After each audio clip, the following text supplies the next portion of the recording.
In India, the principal problem is the flat-out denial that Islam played a destructive role that started almost immediately after the death of the Prophet, when a first Islamic army tried to reach India by sea, but was repelled. Then several armies were sent from the Caliphate towards India overland, but each of them got defeated. And so the Caliph in Damascus suspended these expeditions for a while because he thought that too many Muslim soldiers got killed in the process. But then ultimately Muhammad bin Qasim in 712 endeavored to conquer a part of India, of present-day Sindh.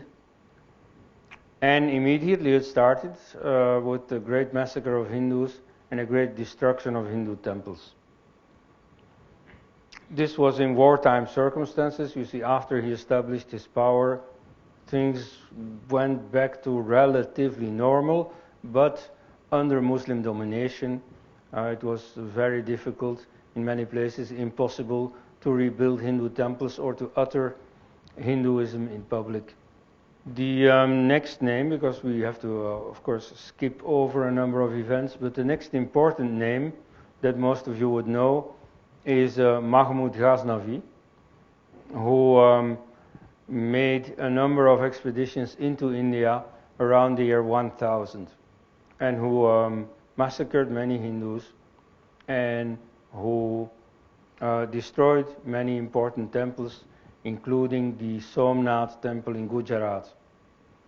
For the first time, 8 times later, it was again rebuilt and destroyed again, rebuilt and destroyed again. He also destroyed the Krishna Janmabhoomi temple complex in Mathura. And I cite this event because it also provides the first major case of negationism, one that set the precedent for the whole movement. In his book on the history of India, Jawaharlal Nehru, the first Prime Minister of India, wrote about Mahmud Ghaznavi, and hinting at the events in Mathura, he wrote that architecture interested Mahmud Ghaznavi. Well, this is true.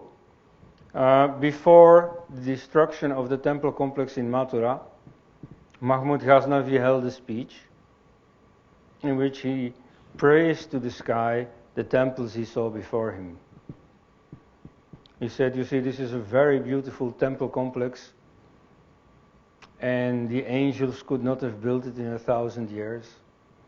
These walls are as firm as the faith of the faithful. But you see, after praising this architecture, he then gave orders to destroy everything. And that, of course, Nehru doesn't say. Now, of course, he suspects many of his readers to know the facts. So he adds something else that, you see, if they at all raise the objection that Mahmud Ghaznavi destroyed the Hindu temple complex, then you see he has an answer ready.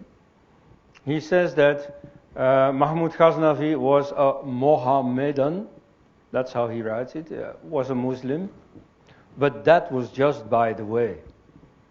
He was a soldier, and a brilliant soldier. So what he's saying is, okay, if you insist, yeah, maybe he destroyed a few temples, but that was not because he was a Muslim, that was because he had a military temperament, he did things violently. So there you have two forms of negationism, simply flat out denying that events happened, and secondly, okay, admitting that the events happened, but blaming them on something else than on Islam.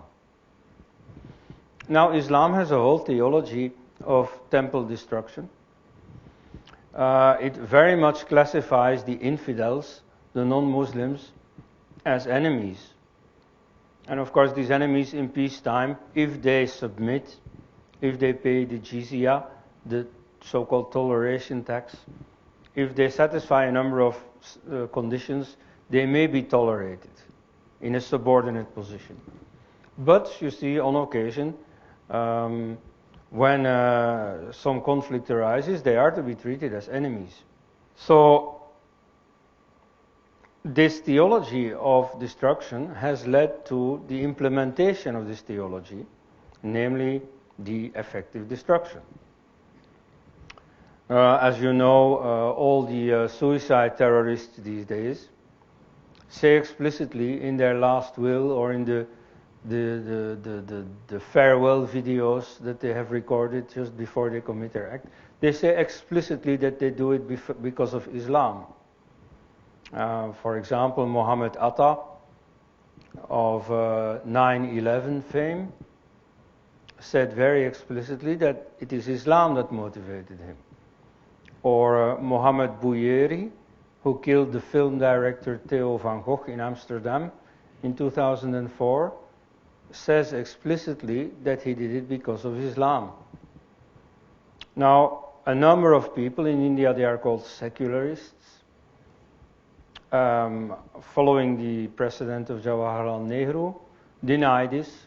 Whatever the Muslims say, we know it all better. No, it was not because of Islam that they did it.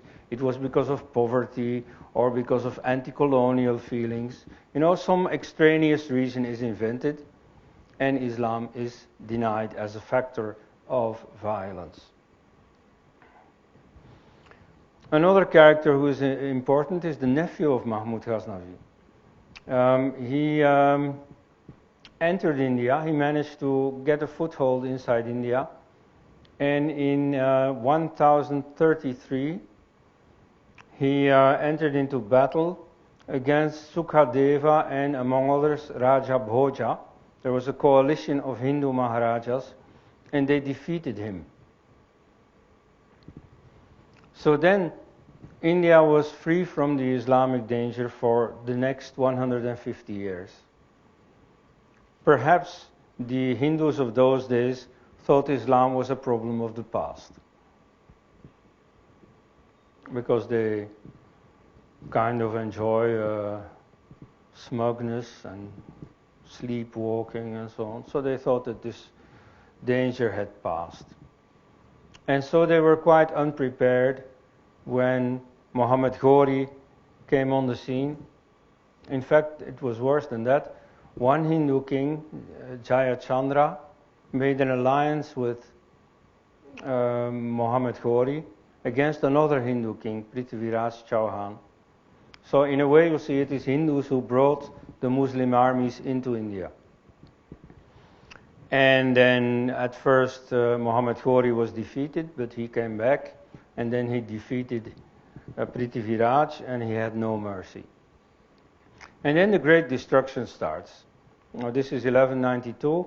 In 1194, the Muslim armies go all through the Ganga Valley, and they destroy, among other things, the Buddhist establishments, like the Nalanda University, which burned for weeks. This is probably also when the temple on the site of the Ram Janmabhoomi was destroyed. I have my quarrels about it with some other with Hindu historians, with other historians, who say that this temple was destroyed by Babar. You know, this was probably destroyed earlier. Anyway. So then the period of the Delhi Sultanate starts, which is a very, very destructive age. But fortunately for the Hindus, there was a lot of infighting between the Muslims, so they could not use all their energies against the infidels. And that is why Hinduism has survived. But it was a very destructive regime, which ended in 1526 with the entry of the Mughal dynasty. Now that also initially was very anti-Hindu. Of Babar also, many massacres of Hindus are known. heaps of or pyramids of Hindu heads. But under Akbar, his grandson, at least a certain compromise with the Hindu population was reached. And so then, for about 200 years, the situation was bearable for the Hindus. They even got the right to rebuild their temples. And the Mughal Empire could flourish and become a rich empire, mostly because of this compromise. You see, otherwise, the Muslim regime always had to reckon with Hindu rebellions. It was very unstable, whereas now you got a compromise that could last, that could hold out for 200 years. Then, unfortunately, his great-grandson Aurangzeb got religion. He was more Muslim than emperor. The others had been more emperor than Muslim.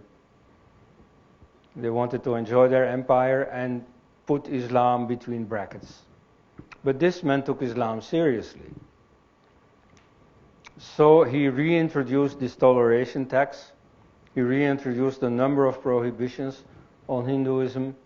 And he gave the orders to destroy all the Hindu temples.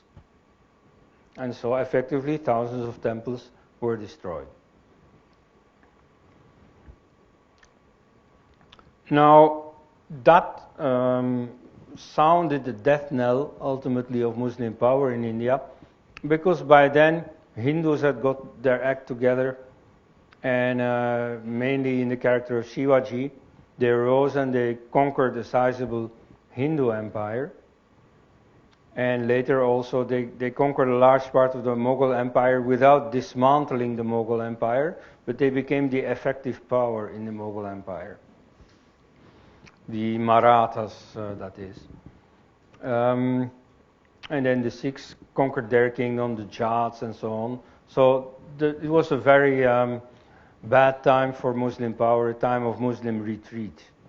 And then you get the first so-called fundamentalists like Shah Waliullah, who preach a return to true Islam as the key to restoring Muslim political power. Then the British come on the scene, and then the whole picture changes. Until then, Hindus had from experience a very negative image of Islam and of Muslim power.